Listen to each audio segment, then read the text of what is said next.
चलिए देखते हैं किसी संख्या का लगभग यानी दशमलव में वर्गमूल कैसे निकालें जल्दी तरीके से।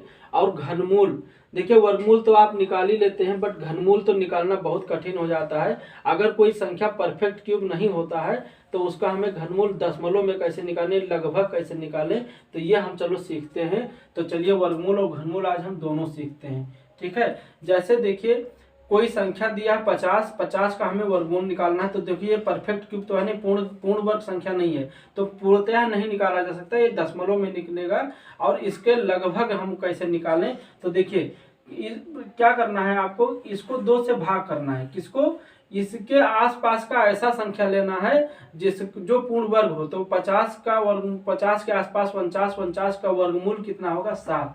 तो 7 प्लस, ध्यान दीजिएगा कैसी संख्या लेनी है, इसके आसपास का ऐसा नंबर लेना है जिसका हमें वर्गमूल पता है। तो 50 के आसपास 49 होता है, 49 का वर्गमूल 7 है। यानी जैसे कोई संख्या ऐसे आ जाए आपका, मान लो आ गया 75 आ गया, तब क्या लेना है, 75 के आसपास ऐसा छोटी संख्या लेनी है। छोटी संख्या लेंगे तो कितना हो, 8 28 64, तो 8 हो जाएगा, ठीक है। तो ऐसे समझना है। तो जैसे 7 7 49, 7 और प्लस 7 से इसको भाग करेंगे, यहाँ लिखेंगे इन दोनों नंबर का औसत, इसीलिए हम 2 से भाग करते हैं। तो देखिए 7 से भाग करेंगे तो 7 7 49, और हासिल आई 1, 1 के बगल आया दशमलव, तो 7 अक्यम 7, और फिर ये आया 3, 7 चौक 28, है ना। आप जानते हैं 7 से भाग कर लेंगे, कोई दिक्कत नहीं है। 7 7 49, और यहाँ देखो 1 आया, पॉइंट बढ़ाया 0, 7 अक्यम 7, यहाँ बचा 3, 0, 7 चौक 28। तो लगभग निकालना है तो 2 अंक तक ले लीजिए। अब इनका औसत ले लीजिए, तो देखिए 7 7 14, 14.7 बटा 2, 14.14, 14.14 बटे 2, यानी इसका औसत 2 से भाग करेंगे तो 2 सत्ते 14, और पॉइंट बढ़ाए 1, 0, 2 सत्ते 14, है ना। तो इसका लगभग जो वर्गमूल होगा वो क्या होगा, 7.07 होगा। इससे अच्छा कोई मेथड नहीं है। और ये जो और मेथड बहुत आप जानते भी होंगे, लेकिन वो जो तरीका जानते हैं वो बहुत सन्निकट वर्गमूल नहीं दे पाता है, देता तो है, बट ये जो तरीका हम आपको बताए हैं वो इसके बहुत ही सन्निकट वर्गमूल की संख्या है ये, ठीक है। तो इस तरीकों को अपनाइए और जानिए। चलिए घनमूल देखते हैं, इसको मिटा देते हैं। आप वर्गमूल जान गए होंगे, चलिए आगे भी मिलेगा तो उसको भी सीखेंगे। अगला देखो, अब जैसे इसका हमें घनमूल निकालना है 10 का, यानी ऐसी कोई संख्या दिया रहे जो परफेक्ट क्यूब ना हो, पूर्ण घन ना हो, और उसका हमें सन्निकट घनमूल कैसे निकालना है। तो देखिए अब यहाँ 3 दिया है तो यहाँ 3 से डिवाइड करना है।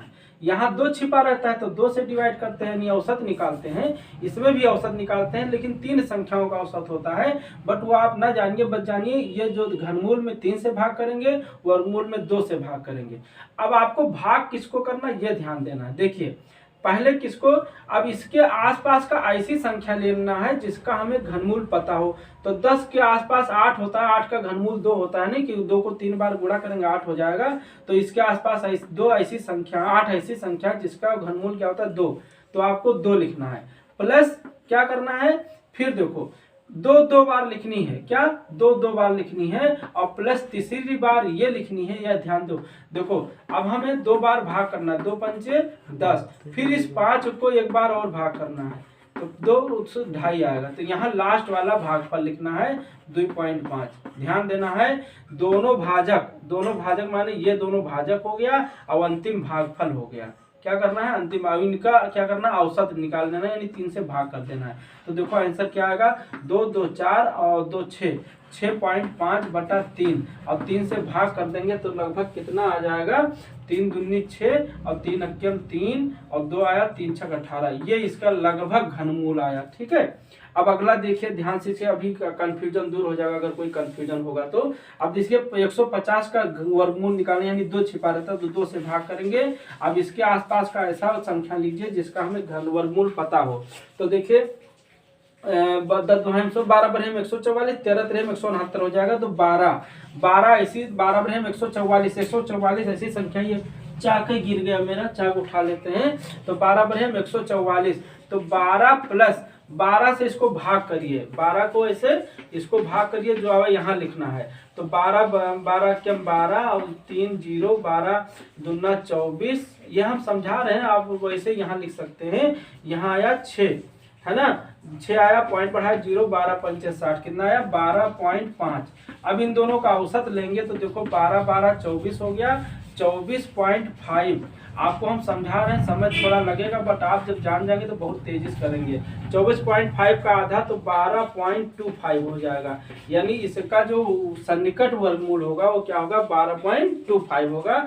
बहुत आसान है। ऐसी संख्या लीजिए जिस इसके आसपास की ऐसी संख्या लीजिए जिसका हमें वर्गमूल पता है, तो ऐसी छोटी संख्या लेनी है। तो 144 संख्या है ये इसके आसपास, तो 144 का वर्गमूल 12, 12 प्लस इस 12 से इसको भाग करिए और इन दोनों का संख्या का औसत निकाल दीजिए। ठीक है, ऐसे देखिए घनमूल। अब आप समझिए इसके आसपास की ऐसी संख्या लेनी है जिसका हमें घनमूल पता है। तो 140 का है, तो देखिए 50 25 पंचे 125, 6 36 छक्का 216, ज्यादा हो जाएगा तो 50 25 पंचे 125। तो 5 ऐसी संख्या है जिसका हमें घनमूल मैंने 125 है जिसका घनमूल 5 होता है, तो 5 2 बार लिखना है। उसके बाद तीसरी संख्या क्या लिखनी है, ये ध्यान अंतिम भाग पर ध्यान दीजिए। 140 को आप 5 से भाग करेंगे, कितना आएगा 5 दूनी 10 और 4 5 8 40। फिर 5 से इसको भाग करना है 28 को, ध्यान दीजिएगा। 5 से भाग करेंगे तो 55 25 और 3 28 5 36। तो ये देखो दो भाजक और अंतिम भागफल, यानी अंतिम भागफल 5 पॉइंट क्या है 6। इनका औसत निकाल लीजिए, यानी 3 संख्या 3 से भाग कर देना है, ये सब तरीका नहीं। 5 5 10 5 15, 15.6 बटे 3, तो कितना आ जाएगा 3 दूनी 3 तिरका 3 पचे 15 और 3 दूनी 6, 5.2। इसका सन्निकट जो घनमूल होगा वो क्या होगा 5.2। तो ऐसे थोड़ा सा समझिए, इसको यूज करिए। हालांकि दशमलव के 1 अंक तक आया तो आपका ये और आंसर मतलब हो जाएगा। तो ऐसे तरीके थोड़ा जो जानिए, नहीं तो घनमूल आप नहीं निकाल सकते हैं और अंदाजा भी लगाने में बहुत ही कठिनाई होगी। तो ये एक तरीका है जिससे आपका घनमूल का सन्निकट वर्गमूल या घनमूल निकाला जा सकता है। इसको जानिए। और चैनल पर यदि नए हो तो प्लीज़ चैनल को सब्सक्राइब कर लीजिए और चैनल पे जाके देखिएगा, बहुत सारे वीडियो पड़े हैं जो आपको काम की चीज़ें हैं, देखिएगा जरूर। Okay, thank you.